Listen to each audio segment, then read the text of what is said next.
I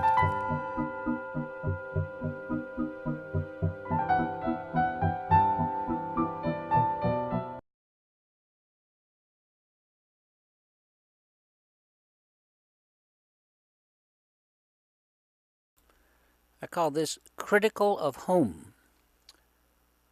One thing I've noticed in my years of being around the Tibetan Buddhists, the monks and the Rinpoches, and in Tibetan Buddhism in general, is how they approach criticism. And here I do mean, personal criticism. And we in the West, we're deep into it. I used to think that their attitude, the Tibetan Buddhist attitude toward personal comments, might be just like that old cliche, Oriental inscrutability and reservation when it comes to being personal. But I finally had to give up that thought because it doesn't seem to be the case. Their attitude instead seems to reflect Buddhist philosophy about the self, at least among the high Rinpoches that I've met. My guess is that in their view, addressing the self, quote unquote self, is just talking at the symptoms without reaching the core.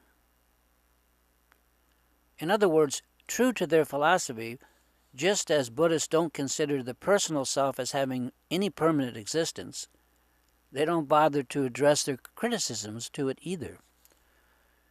To make a joke, the self to them is a non-entity. Their view is much deeper, and I believe better than that. And I have to take a lesson from them, and this has involved me reorganizing my own thinking on the topic. After all, I'm not only a professional music critic, or was, but I'm very, very critical in general, and certainly not above sharing my criticisms with those that I'm critical of, and personally, too.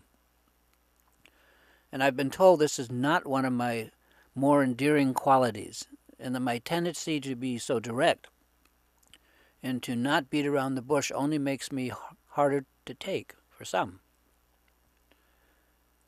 The Buddhists don't take the self as seriously as we do here in the West. Not only that, they believe that each one of us, all of us, have a Buddha nature and is at heart a living Buddha that has just not recognized his or her own nature and should be treated with respect. They not only believe this, but they act on their belief by addressing not the personality, what we call the self, or persona, or personality, but rather the Buddha nature, the potential Buddha within each of us. Now, this is a hard one for me to grasp, but I'm finally starting to get my mind around this approach. It certainly is superior to what I've been doing or trying to do all my life.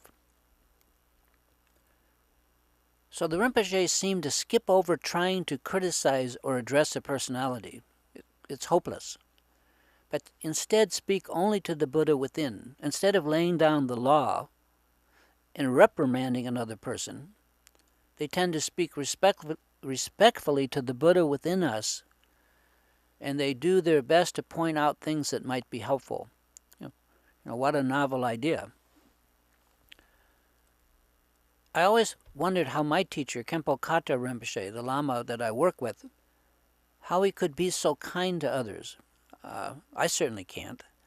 It used to really bother me that he would take as much time with just any old person he met, even if they were being rude, as he would with me, like the devoted student.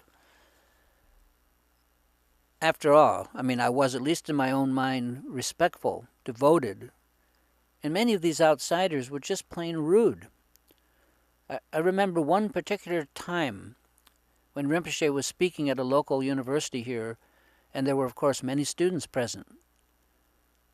Some of them had not really come to hear the Dharma, but just on a lark, to see, I guess, what Tibetans are like. Worse, they would ask Rinpoche rude questions that they would never ask their own parents or their parents' friends. Questions like, how is your sex life? This really irritated me, the sheer disrespect to someone that I respected so much. Yet Rinpoche never batted an eye, and he would patiently and carefully and lovingly answer each question like the above question about his sex life. He'd say something like, quote, "Me? A fat old man?" End quote. Things like that. I guess my point is that Rinpoche, and perhaps Tibetans in general, or at least Rinpoches, are looking beyond the person to the Buddha nature within us, and always addressing that. And that inner Buddha in each of us is deserving of, obviously of great respect. I mean, what a future we have eventually.